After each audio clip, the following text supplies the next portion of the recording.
चलिए एक बार फिर से हम लोग some basic concept of organic chemistry में आज बात करेंगे फ्री रेडिकल्स के बारे में। फ्री रेडिकल्स को हिंदी में मुक्त मूलक कहा जाता है। फ्री रेडिकल्स मतलब ऐसे एलिमेंट या कंपाउंड जिसमें एक इलेक्ट्रॉन्स अनपेयर्ड हो, फ्री रेडिकल्स कहलाती है। और इस फ्री रेडिकल्स का खोज आपका पैनेट एंड हफेज ने किया था, जो हाईली रिएक्टिव होता है, यानी कि इसमें अनपेयर्ड इलेक्ट्रॉन्स होने की वजह से ये बहुत जल्दी दूसरे एलिमेंट या कंपाउंड के साथ में रिएक्शन कर जाती है। तो चलिए समझते हैं कि फ्री रेडिकल्स किसको कहते हैं। तो यहाँ पे हमने कुछ पॉइंट लिख के रखा, अब ध्यान से देखिएगा इसको कि फ्री रेडिकल किसको कहते हैं। That's atomics group whose have one unpaired electrons present, कि वह एटॉमिक्स ग्रुप जिसमें एक अनपेयर्ड इलेक्ट्रॉन्स प्रेजेंट हो उसको हम लोग फ्री रेडिकल्स कहते हैं। दूसरी पॉइंट समझते हैं, इलेक्ट्रिकली न्यूट्रल्स जो आपका फ्री रेडिकल्स होता है वो विद्युत उदासीन होता है, यानी कि इसमें किसी भी प्रकार का कोई भी चार्ज नहीं होता है, ना नेगेटिव चार्ज ना पॉजिटिव चार्ज। ये पॉइंट भी आप याद रखेंगे। तीसरी पॉइंट की अगर हम बात करें तो it's form due to homolytic bond fission. Free radicals जब दो एटम्स के बीच में जो बॉन्ड फ्यूज होता है तो उसमें आपका जो बॉन्ड फ्यूजन होगा वो होमोलाइटिक बॉन्ड फ्यूजन होगा, और होमोलाइटिक बॉन्ड फ्यूजन से आपका फ्री रेडिकल्स का निर्माण होता है। अब यहाँ पे थोड़ी सी जानकारी हम यहाँ पे बताना चाहेंगे कि होमोलाइटिक बॉन्ड फ्यूजन क्या होती है। कि जब दो एटम्स आपस में सिंगल बॉन्ड से बंधे हुए हैं तो उस दोनों बॉन्ड्स में सपोज दैट यहाँ पे हम क्लोरीन का एग्जांपल लेते हैं Cl2, तो Cl सिंगल बॉन्ड Cl से जुड़ा हुआ है। इसका ये मतलब हुआ कि इस क्लोरीन का एक एटम एक इलेक्ट्रॉन यहाँ ये है और इस क्लोरीन का एक इलेक्ट्रॉन ये है। जब ये बॉन्ड आपस में टूट जाए तो ये इलेक्ट्रॉन्स इस क्लोरीन के पास और ये इलेक्ट्रॉन्स इस क्लोरीन के पास चला जाए, मतलब कि जिसका इलेक्ट्रॉन्स है वो बॉन्ड टूटने के बाद उसी के पास चला जाए। इसको हम लोग कहते हैं होमोलाइटिक बॉन्ड फिजन, और इससे हमारा फ्री रेडिकल्स का निर्माण होता है। यही चीज यहाँ पे लिख दिया गया है, it's form due to homolytic bond fission. अगर होमोलाइटिक और हेटेरोलाइटिक बॉन्ड फिजन को अगर आपको बेटर ढंग से समझना है तो इससे पिछला वाला वीडियो आप देख सकते हैं, वहाँ पे आपको अच्छी तरीके से एक्सप्लेन के साथ में बताया गया है कि किसको हम लोग होमोलाइटिक बॉन्ड फिजन कहते हैं और किसको हेटेरोलाइटिक बॉन्ड फिजन कहते हैं। फिलहाल हम बात करेंगे फ्री रेडिकल्स की। फ्री रेडिकल्स की फोर्थ पॉइंट कहता है कि कार्बन एटम के ऑलवेज sp हाइब्रिडाइजेशन। अगर किसी कार्बन एटम पे फ्री रेडिकल्स हो तो वो कार्बन में हमेशा sp2 हाइब्रिडाइजेशन ही उपस्थित होगा। नेक्स्ट पॉइंट की बात करें हम, इट इज पैरामैग्नेटिक, यानी कि फ्री रेडिकल्स आपका अनुचुंबकीय होता है, यानी कि चुंबक की ओर आकर्षित होने वाला को हम लोग पैरामैग्नेटिक कहते हैं। ठीक,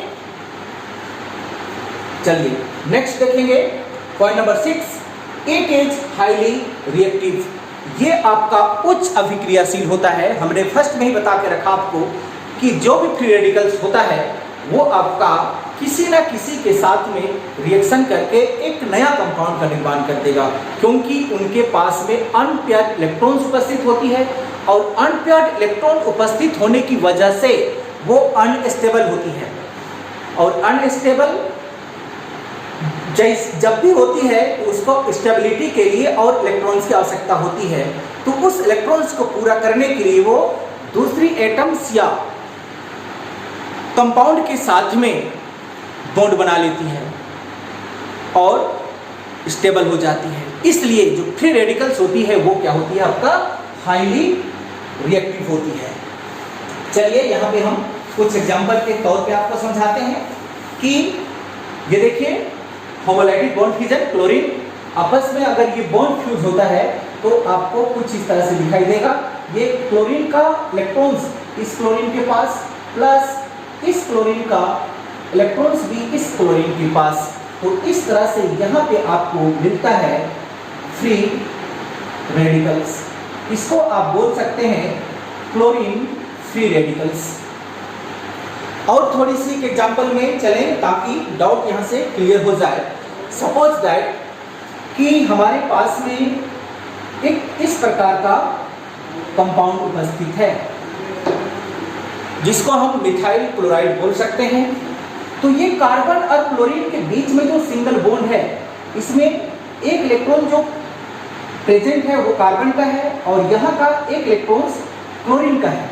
अगर ये बॉन्ड फ्यूज हो जाए, यानी कि यहाँ से बॉन्ड ब्रेक हो जाए, टूट जाए, तो ये बॉन्ड, ये इलेक्ट्रॉन्स आपस से इस क्लोरीन के पास, इस कार्बन के पास, और ये इलेक्ट्रॉन्स आपस इस क्लोरीन के पास चला जाए और आपको कुछ इस तरह से दिखाई देगा CH3 1 electrons plus chlorine 1 electrons.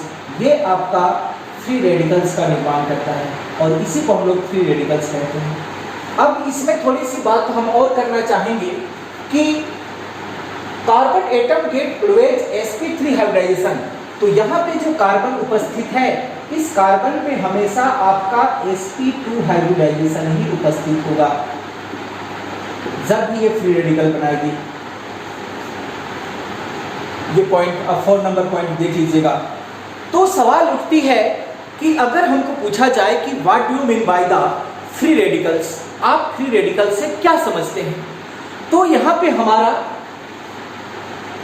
6 example दिया हुआ है। आप बोल सकते हैं कि that's atomic group which have 1 unpaired electrons present known as free radicals. ये पहला स्टेटमेंट आप दे सकते हैं। दूसरा स्टेटमेंट दे सकते हैं कि it's form due to homolytic bond fusion, ये भी बोल सकते हैं। या ये बोल सकते हैं कि carbon atom get always sp3 hybridisation also known as free radicals. इस 6 जो यहाँ पे आपको जो पॉइंट बताए गए हैं उसको आप कॉम्बिनेशन करके उसका स्टेटमेंट दे सकते हैं। यही आपका फ्री रेडिकल्स कहलाती है। थोड़ी सी और हम बात करेंगे यहाँ पे जानकारी के लिए। मान के चलिए कि हम वहाँ पे हमारा फ्री रेडिकल्स CH3 निकला, तो यहाँ पे एक फ्री रेडिकल्स है। तो फ्री रेडिकल्स होने की वजह से इसमें हम जानते हैं कि sp2 हाइब्रिडाइजेशन होता है। sp2 हाइब्रिडाइजेशन होने का क्या मतलब कि इसमें आपका s ऑर्बिटल 1 कंटेन है जबकि p ऑर्बिटल इसमें 2 कंटेन है। तो चलिए इसको भी हम लोग समझते हैं कि ये क्या है। s का अगर हम बॉक्स बनाना चाहें तो इसके लिए सिंगल बॉक्स, p के लिए अगर हम बनाना चाहें तो इसके लिए ट्रिपल बॉक्स की निर्माण होती है। तो यहाँ पे जो इलेक्ट्रॉन फिलअप होगी, इसमें भी अनपेयर्ड, इसमें भी अनपेयर्ड और इसमें भी अनपेयर्ड इलेक्ट्रॉन्स होगी। मतलब ये से यहाँ ये आपका sp2 हाइब्रिडाइजेशन है। ये भी आपका sp2 हाइब्रिडाइजेशन, ये भी sp2 और ये भी sp2 हाइब्रिडाइजेशन है। लेकिन इसमें जो एक इलेक्ट्रॉन्स फ्री रेडिकल्स के रूप में उपस्थित है, ये इलेक्ट्रॉन्स यहाँ पे है, ये sp2 हाइब्रिडाइजेशन नहीं बनाती है। अगर हम बात करें sp2 हाइब्रिडाइजेशन की, तो इसका हमारा ट्राइएंगुलर शेप बनता है इस तरह से, ध्यान देंगे। और ये फॉर्म कर लेती है हमारा कुछ इस तरह से। s ऑर्बिटल और p ऑर्बिटल्स को मिलाएंगे तो ये कुछ इस तरह से बनाएंगे। ये भी आपका कुछ इस तरह से फॉर्म होगा और ये भी आपका कुछ इस तरह से फॉर्म करेगा। तो ये भी आपका sp2 हाइब्रिडाइजेशन, ये भी sp2 हाइब्रिडाइजेशन और ये भी sp2 हाइब्रिडाइजेशन। अब यहाँ पे हम बात करें तो ये आपका, इसको बोलना चाहेंगे तो आप बोल सकते हैं 2px, इसको बोल सकते हैं 2py, इसको बोल सकते हैं 2pz। तो 2pz में एक अनपेयर्ड इलेक्ट्रॉन्स है, ये भी हमारा अनपेयर्ड इलेक्ट्रॉन है, लेकिन इसमें से ये आपको हाइड्रोजन दिखाई दे रहा है, ये हाइड्रोजन इसमें क्या कर लेता है, पेयरिंग किया हुआ है, ये हाइड्रोजन का है, ये 3 हाइड्रोजन, जबकि इसमें ये अकेले अनपेयर्ड है। इसका ये मतलब हुआ कि इसके साथ में आपका s ऑर्बिटल ओवरलैप है, यानी कि हाइड्रोजन तीनों में ओवरलैप किया हुआ है। इसको हम जरा सा ऊपर लिखते हैं, sp2 हाइब्रिडेशन, ये आपका हाइड्रोजन और यहाँ भी आपका ये क्या है, हाइड्रोजन।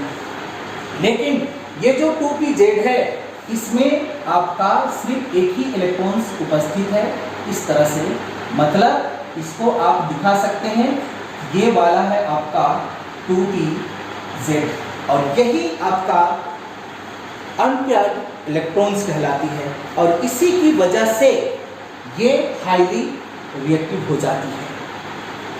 अगर हम इसकी एंगल की बात करें तो यहां से ये जो एंगल फॉर्म किया, ये 120 डिग्री का एंगल फॉर्म करता है। तो ये था हमारा फ्री रेडिकल, जिसको हिंदी में मुक्त मूलक कहते हैं, जो किसी न किसी के साथ में रिएक्शन करके एक नए कंपाउंड का निर्माण करता है। तो हमको लगता है कि आप लोगों को समझ में आ गया होगा, आया समझ में? तो चलिए फिर से हम एक अगला इसी से रिलेटेड नेक्स्ट टॉपिक की बात करेंगे, जिसका नाम है हमारा कार्बेनियन आयन या कार्बोकेटायन।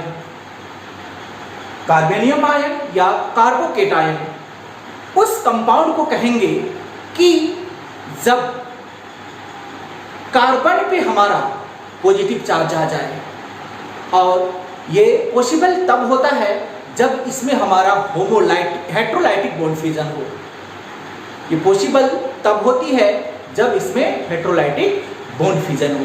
तो चलिए आगे स्टार्ट करते हैं हम लोग, कार्बोकेटायन या कार्बेनियम आयन। ठीक,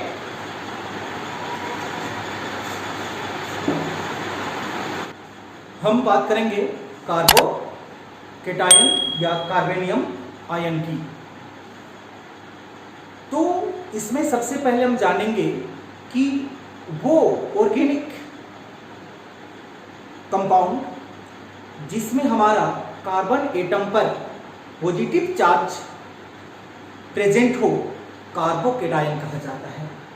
और ये पहले हम बता चुके आप लोगों को, केवल ये हमारा हेट्रोलाइटिक बॉन्ड फ्यूजन से पॉसिबल हो पाती है।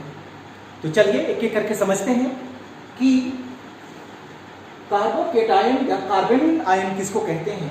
फर्स्ट नंबर पे इसका डेफिनेशन लिखा हुआ है कि दैट्स ऑर्गेनिक इंटरमीडिएट, ये एक प्रकार का क्या होता है, इंटरमीडिएट होता है।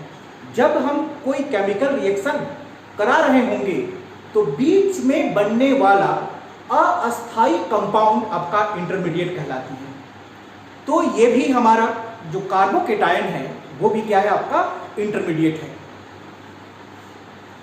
whose have positive ion present in carbon atom, यानी कि कार्बन के पास में पॉजिटिव आयन प्रेजेंट हो, और एंड 3 बॉन्ड पेयर इलेक्ट्रॉन्स, और 3 यानी कि 3 बॉन्ड पेयर इलेक्ट्रॉन्स भी प्रेजेंट हो, इसको हम लोग कहते हैं कार्बोकेटायन। अगला पॉइंट समझते हैं, यहां पे पॉइंट वाइज करके हमने लिख दिया। In this case octet is not completed of C+। इस केस में कार्बन में जो प्लस चार्ज है उसका अष्टक यानी कि ऑक्टेट कंप्लीट नहीं होती है। अगर वो कंप्लीट हो जाता तो स्टेबल होती, फिर उसको किसी के साथ में बॉन्ड बनाने की आवश्यकता नहीं होती। लेकिन इस केस में आपका कार्बन, जिस कार्बन में पॉजिटिव चार्ज प्रेजेंट है उसमें उसका ऑक्टेट कंप्लीट नहीं होती है। ओनली कंटेन 6 इलेक्ट्रॉन्स, केवल इसमें 6 इलेक्ट्रॉन्स प्रेजेंट होते हैं, मिले होते हैं। चलिए पॉइंट नंबर 2 की बात करें। C+ atom get sp2 hybridisation, जिस कार्बन पे पॉजिटिव चार्ज आ जाए, जैसे कि हमने फ्री रेडिकल्स में देखा था, उसी तरह से यहां भी अगर जिस कार्बन पे पॉजिटिव चार्ज आ जाए वो हमेशा sp2 हाइब्रिडाइजेशन को प्राप्त करता है। तीसरा पॉइंट समझिए, इट हैज ट्राइएंगुलर स्ट्रक्चर। अगर हम इस कंपाउंड का स्ट्रक्चर ड्रॉ करें तो ये हमको ट्राइएंगुलर यानी कि त्रिभुजाकार का स्ट्रक्चर देती है, संरचना देती है। Point number 4, it's form by heterolytic bond fusion. इसका निर्माण हमारा हेटेरोलाइटिक बॉन्ड फ्यूजन से होता है। तो चलिए समझते हैं। सपोज दैट कि एग्जाम्पल में हम चलेंगे, ये कार्बन ये हमारा R से जुड़ा हुआ है। R का मतलब होता है अल्काइल ग्रुप। आप यहाँ पे चाहें तो हाइड्रोजन भी लिख सकते हैं, हम R को लेके चल रहे हैं। R का मतलब आप यहाँ पे CH3 C2H5 जोड़ सकते हैं। इस तरह से ये 3 R से जुड़ा हुआ है और एक कोई अदर एटम से जुड़ा हुआ है, चलिए हम इसको Z मान लेते हैं। अब यहाँ पे क्या हुआ कि इस कार्बन का एक इलेक्ट्रॉन्स ये हुआ और इस Z का एक इलेक्ट्रॉन्स ये हुआ। यहाँ पे आपका हेटेरोलाइटिक बॉन्ड फ्यूजन होगा। हेटेरोलाइटिक बॉन्ड फ्यूजन उसको कहते हैं कि जब हमारा बॉन्ड फ्यूज होती है, ये दोनों के बीच का बॉन्ड जब टूटेगा तो कार्बन का ये इलेक्ट्रॉन्स Z के ओर क्या हो जाए, शिफ्ट हो जाए। होमोलाइटिक में हमने क्या देखा था कि बॉन्ड जब टूट रहा था तो ये इलेक्ट्रॉन जिनका है उन्हीं के पास में शिफ्ट होता था, लेकिन हेटेरोलाइटिक बॉन्ड फ्यूजन में ये कार्बन का इलेक्ट्रॉन्स भी Z की ओर क्या हो जाएगा, शिफ्ट हो जाएगा। तब इस केस में क्या होगा उसको ध्यान दीजिएगा कि ये कार्बन हमारा Z की ओर शिफ्ट हुआ, उसका मतलब ये हुआ कि कार्बन ने अपना इलेक्ट्रॉन्स को Z को दान किया और जो इलेक्ट्रॉन्स को दान करता है उसको हम लोग उसमें पॉजिटिव चार्ज आ जाती है, और जो इलेक्ट्रॉन्स को एक्सेप्ट करता है यानी कि इलेक्ट्रॉन्स को जो लेता है उसमें नेगेटिव चार्ज आती है। इस तरह से यहाँ पे आप Z में आपका नेगेटिव चार्ज आ गया। यहाँ पे एक पेयर इलेक्ट्रॉन्स दिखाने का मतलब ये हुआ कि ये इलेक्ट्रॉन्स तो खुद Z का है और ये इलेक्ट्रॉन्स जो कार्बन ने इसको डोनेट किया है।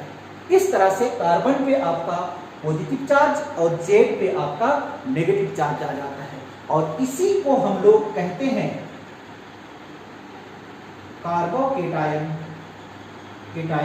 या कार्बेनियम आयन। इसके स्ट्रक्चर की अगर हम बात करें तो स्ट्रक्चर में हमारा जो हमने पहले देखा था कि इसमें इस कार्बन पे हमारा sp2 हाइब्रिडाइजेशन है। sp2 हाइब्रिडाइजेशन है तो इसका जो शेप हमारा बनेगा वो आपका ट्राइएंगुलर शेप फॉर्म करता है। हमने देख चुका है, यहाँ पे ट्राइएंगुलर शेप फॉर्म करता है, मतलब कि S का 1 और P का हमने देखा था 3, तो ये भी आपका sp2, ये भी sp2, ये भी sp2 और ये हो गया आपका 2pz। तो इसमें एक अपना इलेक्ट्रॉन्स को दान किया, मतलब यहाँ पे कोई भी इलेक्ट्रॉन प्रेजेंट नहीं है। इसमें एक इलेक्ट्रॉन, इसमें एक इलेक्ट्रॉन। अब ये तीनों आपस में R से जुड़े हुए हैं, मतलब इस R का एक इलेक्ट्रॉन इसमें प्रेजेंट होगा, इसमें भी प्रेजेंट होगा, इसमें भी प्रेजेंट होगा, और ये फॉर्म कर देगा आपका ट्राइएंगुलर शेप को। इस तरह से जो हमने पिछले में बात करके देख लीजिए, ये इस तरह से फॉर्म करेगा। ये देखिए, ये आपका sp2 हाइब्रिडाइजेशन, ये भी आपका sp2 हाइब्रिडाइजेशन और ये भी sp2 हाइब्रिडाइजेशन। अगर हम बात कर लेते हैं यहाँ पे R के लिए, तो मान के चलिए हम इसको शॉर्ट फॉर्म में यहाँ पे इसको R मान लेते हैं। ये भी आपका R है और ये भी आपका R है। लेकिन 2pz की बात करें तो 2pz आपका यहाँ पे फॉर्म होगा, ये आपका 2pz है। 2pz में कोई भी इलेक्ट्रॉन प्रेजेंट नहीं है, क्योंकि ये इस यहाँ पे ये कार्बन जो इलेक्ट्रॉन था उसको किसको डोनेट कर दिया, ये Z को डोनेट किया, इसीलिए तो यहाँ पे क्या चार्ज आ गया, प्लस चार्ज। इसका मतलब ये हुआ कि ये जो ऑर्बिट बटा 2pz का ये आपका वैकेंट है, ये इसको हम लोग वैकेंट ऑर्बिट के नाम से जान सकते हैं। वैकेंट ऑर्बिट, इसमें किसी भी प्रकार का इलेक्ट्रॉन्स कंटेंट नहीं है। Vacant orbit. और इस तरह से इसका स्ट्रक्चर का निर्माण होता है, जिसको हम लोग बोल सकते हैं प्लेनो ट्राइएंगुलर स्ट्रक्चर। इस स्ट्रक्चर को बोल सकते हैं हम लोग प्लेनो ट्राइएंगुलर स्ट्रक्चर। अगर इसकी एंगल की बात करें हम, तो हमने पीछे भी बता चुके हैं कि ये दोनों के बीच में जो एंगल फॉर्म होता है वो 120 डिग्री का एंगल फॉर्म होता है। और ये कंडीशन समझ लीजिए कि यहां पे हमने लिखा कि in this case octet is not completed, यानी कि यहां पे आपका कार्बन उपस्थित है, तो इस कार्बन का अष्टक पूरा नहीं होता है। अष्टक पूरा नहीं होता है मतलब इसका 8 इलेक्ट्रॉन यहाँ पे पूरा नहीं होती है। ओनली कंटेंट 6 इलेक्ट्रॉन, इसमें केवल 6 इलेक्ट्रॉन्स उपस्थित होते हैं। 6 इलेक्ट्रॉन उपस्थित कहाँ कहाँ पे हैं, ध्यान दीजिएगा। एक यहाँ पे 2, ये हो गया आपका 3, ये हो गया 4, ये हो गया 5 और ये हो गया 6।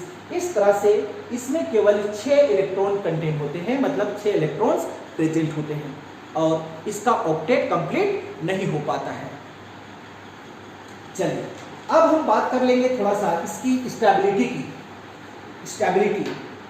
कि अगर कल के डेट में हमको पूछा जाए कि जो हमारे पास में कार्बोनियम आयन प्रेजेंट होंगे उसका स्टेबिलिटी किसका ज्यादा होगा और किसका स्टेबिलिटी कम होगी। दूसरा क्वेश्चन फिर से यहां पे उठती है कि किसका रिएक्टिविटी ऑर्डर ज्यादा होगा और किसका रिएक्टिविटी ऑर्डर कम होगा। तो इसको भी हम लोग समझते हैं बेटर ढंग से, और हम आप लोगों को ये इतना भरोसा दिलाते हैं कि आप अगर हमारा वीडियो सीरियल वाइज प्लेलिस्ट में जाके देखेंगे तो आपको केमिस्ट्री इवेंटली आपको फिजिक्स भी समझ में आने लगेगी, लेकिन आप वीडियो देखते समय स्किप करके ना देखें। तो चलिए समझते हैं इसका रिएक्टिविटी ऑर्डर और स्टेबिलिटी ऑर्डर को भी।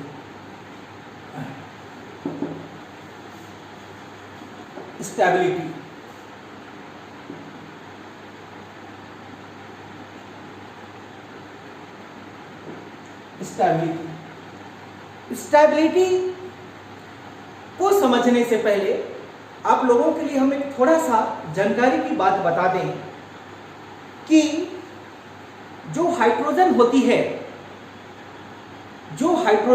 है वो हमेशा न्यूट्रल्स होता है। हाइड्रोजन हमेशा क्या होता है, न्यूट्रल्स होता है, जबकि CH3 अगर प्रेजेंट हो तो ये हमारा इलेक्ट्रॉन्स को क्या करता है, अपने से दूर करता है। अगर CH3 ग्रुप प्रेजेंट हो तो CH3 ग्रुप का प्रॉपर्टीज है कि वो अपने से इलेक्ट्रॉन्स को क्या करता है, दूर करता है। और इस पूरी मैकेनिज्म को हम इंडक्टिव इफेक्ट के नाम से भी जानते हैं। इंडक्टिव इफेक्ट आगे जो हमारा नेक्स्ट वीडियो आएगा इसमें आपको हम डिटेल्स में बताएंगे कि इंडक्टिव क्या होती है, पॉजिटिव इंडक्टिव क्या होती है और नेगेटिव इंडक्टिव क्या होती है। लेकिन यहाँ पे थोड़ी सी आपको जानकारी के तौर पे बताना चाहें कि जो CH3 होती है वो उसमें एक ऐसा प्रॉपर्टीज होता है जो अपने से इलेक्ट्रॉन को क्या करती है, दूर भेजती है। तो चलिए समझते हैं यहाँ पे कुछ इस तरह से कि मान के चलिए कि फर्स्ट हम यहाँ पे एक एग्जांपल उठाएं। ये हमारा कार्बन है और इस कार्बन पे इस तरह से हाइड्रोजन कंटेन है, यहाँ पे हाइड्रोजन कंटेन है और इस कार्बन पे पॉजिटिव चार्ज है। दूसरी केस समझिए आप कि ये कार्बन है, इस कार्बन पे एक CH3 ग्रुप प्रेजेंट है और 2 जगह पे हाइड्रोजन प्रेजेंट है और पॉजिटिव चार्ज है। मतलब कि ये भी आपका कार्बोकेटायन है और ये भी आपका कार्बोकेटायन है। आगे और समझ लेते हैं 3 नंबर पे। सपोज अभी 2 जगह पे आपका CH3 ग्रुप प्रेजेंट है जबकि एक जगह पे हाइड्रोजन और इसमें भी क्या है, पॉजिटिव चार्ज है। 4th नंबर पे समझते हैं 3 जगह पे आपका CH3 ग्रुप प्रेजेंट है इस तरह से, और इस कार्बन पे पॉजिटिव चार्ज है। इसका मतलब ये हुआ कि जो आपको ये चारों स्ट्रक्चर जो दिखाई दे रहा है ये सब आपका कार्बोकेटायन है, क्योंकि हम जान चुके हैं कि कार्बन में अगर पॉजिटिव चार्ज प्रेजेंट हो तो उसको कार्बोकेटायन कहते हैं। दूसरी कि इसका ऑक्टेट कंप्लीट नहीं होना चाहिए, केवल इसके पास में 6 इलेक्ट्रॉन उपस्थित होना चाहिए। तो ध्यान से देखिए कि 6 इलेक्ट्रॉन्स, ये 1 2 3 4 5 6, तो केवल इस चारों में आपका 6 ही इलेक्ट्रॉन्स प्रेजेंट हैं। दूसरी चीज, इस कार्बन में केवल sp2 हाइब्रिडाइजेशन है। तो फिलहाल हम बात करेंगे इसकी स्टेबिलिटी की। चलिए ध्यान से समझिएगा कि स्टेबिलिटी किसमें ज्यादा होती है और किसमें कम होती है। आपको हम यहाँ पे जानकारी के लिए बता दें कि हाइड्रोजन क्या होता है, न्यूट्रल्स होता है, ना इलेक्ट्रॉन्स को वो अपनी ओर खींचता है ना इलेक्ट्रॉन्स को अपने से दूर भेजता है। लेकिन CH3 ग्रुप जहां प्रेजेंट है उसमें ऐसा प्रॉपर्टीज होती है जो अपने से इलेक्ट्रॉन्स को क्या करती है, दूर भेजती है। अब समझने की बारी कि इस कार्बन पे पॉजिटिव चार्ज है, इस कार्बन पे क्या चार्ज है आपका, पॉजिटिव चार्ज है। इसको नेगेटिव की आवश्यकता है तभी ये कार्बन आपका स्टेबल हो पाएगा, अदरवाइज ये स्टेबल नहीं हो पाएगा। जबकि हम यहाँ पे क्या सीखें कि हाइड्रोजन ना इलेक्ट्रॉन्स को अपने से दूर भेजती है ना इलेक्ट्रॉन्स को अपनी ओर अट्रैक्ट करती है। इसका यह मतलब हुआ कि यहाँ का जो पॉजिटिव चार्ज है वो ज्यों का त्यों बना हुआ रहेगा, क्योंकि यहाँ पे आपका हाइड्रोजन लगा हुआ है और हाइड्रोजन ना इलेक्ट्रॉन्स को अपने से दूर भेजती है ना इलेक्ट्रॉन्स को अपनी ओर अट्रैक्ट करती है। दूसरे केस आइए कि इसमें एक जगह पे CH3 प्रेजेंट है और दो जगह पे हाइड्रोजन प्रेजेंट है। तो इसमें क्या हुआ कि यहाँ पे देखिए हमने पहले बता के रखा कि जहां पे CH3 ग्रुप प्रेजेंट हो उसमें एक ऐसा प्रॉपर्टीज है कि वो अपने से इलेक्ट्रॉन्स को क्या करता है, दूर भेजता है। मतलब ये CH3 अपने से इलेक्ट्रॉन्स को क्या कर रहा है, दूर भेज रहा है, मतलब इस कार्बन की ओर भेज रहा है। तो इस कार्बन को क्या चाहिए, इलेक्ट्रॉन चाहिए, नेगेटिव चार्ज चाहिए। तो कुछ हद तक इसका जो पॉजिटिव चार्ज है वो क्या हो जाती है, कम हो जाती है। क्यों कम होती है, क्योंकि CH3 अपने से इलेक्ट्रॉन्स को कार्बन की ओर भेज रहा है। यहां पे हम इसको कुछ बेटर ढंग से समझें कि मान के चलिए कि हमको बहुत ज्यादा प्यास लगी है, बहुत ज्यादा क्या लगी है, प्यास लगी है। तो बहुत ज्यादा प्यास लगी है तो इस केस में हमको पानी देने वाला कोई नहीं है।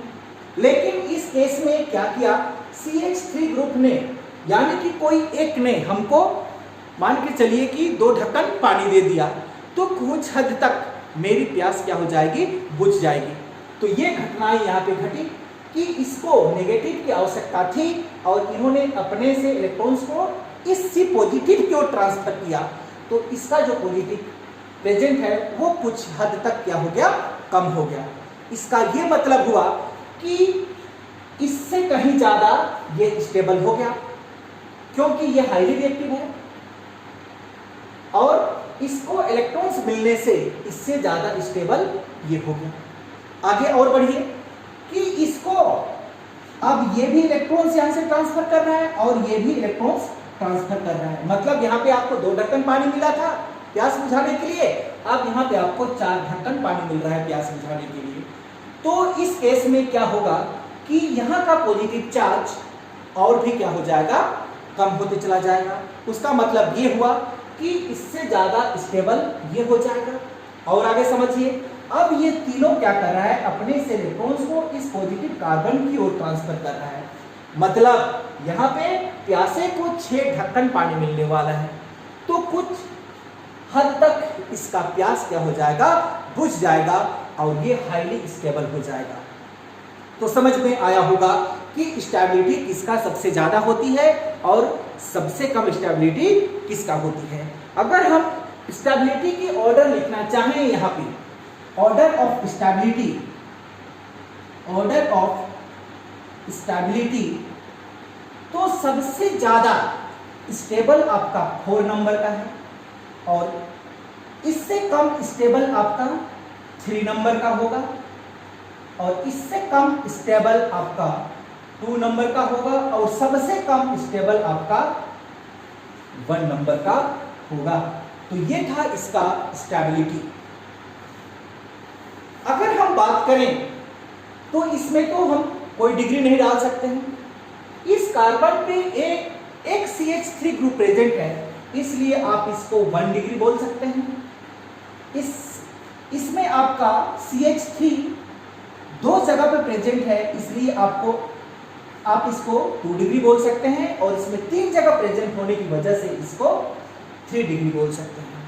मतलब ये हुआ कि सबसे ज्यादा स्टेबल आपका 3 डिग्री हुआ, उससे कम 2 डिग्री हुआ, उससे कम आपका 1 डिग्री और सबसे कम स्टेबल आपका 1 नंबर हुआ, जिसको हम चाहें तो बोल सकते हैं मिथाइल कार्बोकेटायन।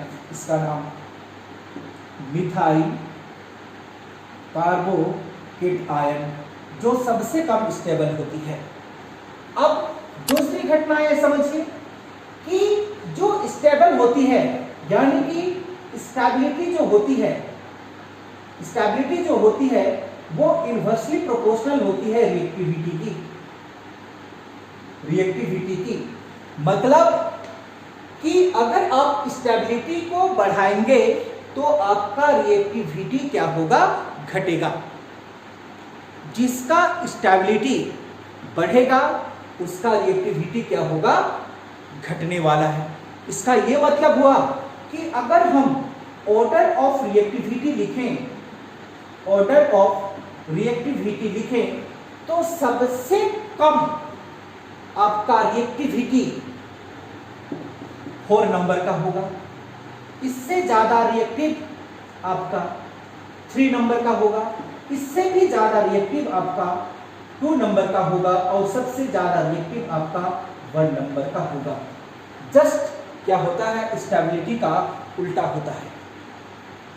सबसे ज्यादा रिएक्टिव आपका मिथाइल कार्बोकेटायन, उसके बाद आपका 1 डिग्री, 2 डिग्री और 3 डिग्री। तो ये था स्टेबिलिटी और रिएक्टिविटी।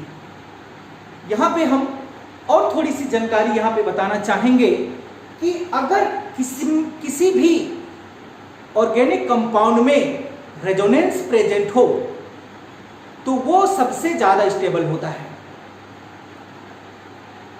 रेजोनेंस जिसकी संरचना 2 या 2 से अधिक बार फॉर्म्ड हो, रेजोनेंस कहलाती है। और जिसमें रेजोनेंस पाया जाता है उसका स्टेबिलिटी सबसे ज्यादा होता है। तो स्टेबिलिटी की अगर हम बात करें तो इससे भी ज्यादा स्टेबिलिटी किसका होगा, रेजोनेंस का, जिसमें रेजोनेंस स्ट्रक्चर पाया जाता है। जस्ट इसका उल्टा यहां पे कर दीजिए। और इससे भी कम रिएक्टिव कौन होने वाला है, जिसमें आपका रेजोनेंस स्ट्रक्चर पाया जाता है। इस तरह से यहां पे आप समझ पाए होंगे ऑर्डर ऑफ स्टेबिलिटी और ऑर्डर ऑफ रिएक्टिविटी। जिस भी कंपाउंड का स्टेबल जितना ज्यादा होगा उसका रिएक्टिव ऑर्डर उतना कम होगा, क्योंकि ये फॉर्मूला आप याद रखेंगे, जो स्टेबिलिटी होती है वो रिएक्टिविटी का इन्वर्सली होता है। अगर आपको स्टेबिलिटी को घटाना है तो रिएक्टिविटी आपका बढ़ेगा, स्टेबिलिटी को बढ़ाएंगे तो रिएक्टिविटी घटेगा। जो जितना मजबूत होगा वो उतना कम रिएक्टिव होगा, जो जितना कम स्टेबल होगा वो उतना ज्यादा क्या होगा, रिएक्टिव होगा। तो आशा करते हैं हम ये बात भी आपको समझ में आ गया होगा। चलिए और थोड़ी सी हम बात कर लेंगे यहाँ पे फॉर्मेशन ऑफ कार्बोकेटायन की, कि जो हमने यहाँ पे कार्बोकेटायन पढ़े वो हमारा किस तरह से फॉर्म होता है। तो पहली बात तो हम सीख चुके हैं कि कार्बोकेटायन का निर्माण हमारा हेटेरोलाइटिक बॉन्ड फिजन से होता है, हेटेरोलाइटिक बॉन्ड फिजन से।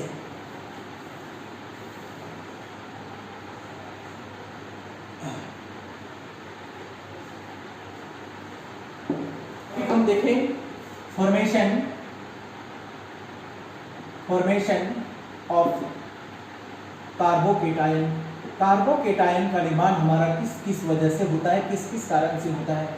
पहले तो आपने सीखा कि हेटेरोलाइटिक बॉन्ड फ्यूजन से हमारा कार्बोकेटायन का निर्माण होता है, लेकिन आपको हम बताते हैं यहाँ पे आयोनाइजेशन की वजह से भी होता है यहाँ पे हमारा कार्बोकेटायन का निर्माण।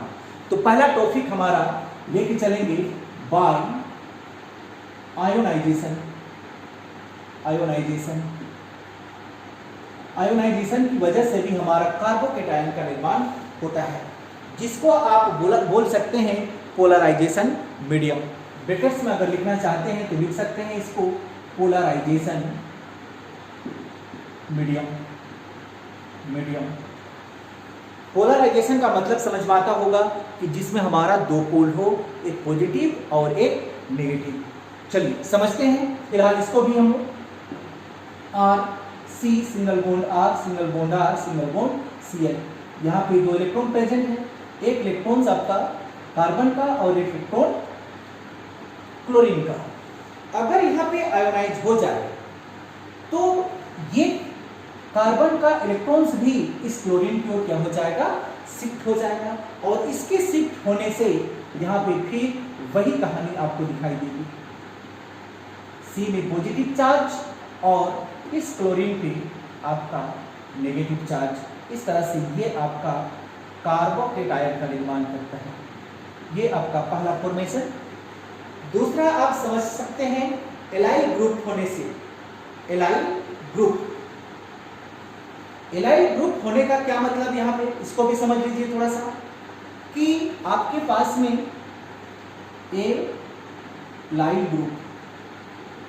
एलाइल ग्रुप से भी आपका कार्बोकेटायन निर्माण होता है।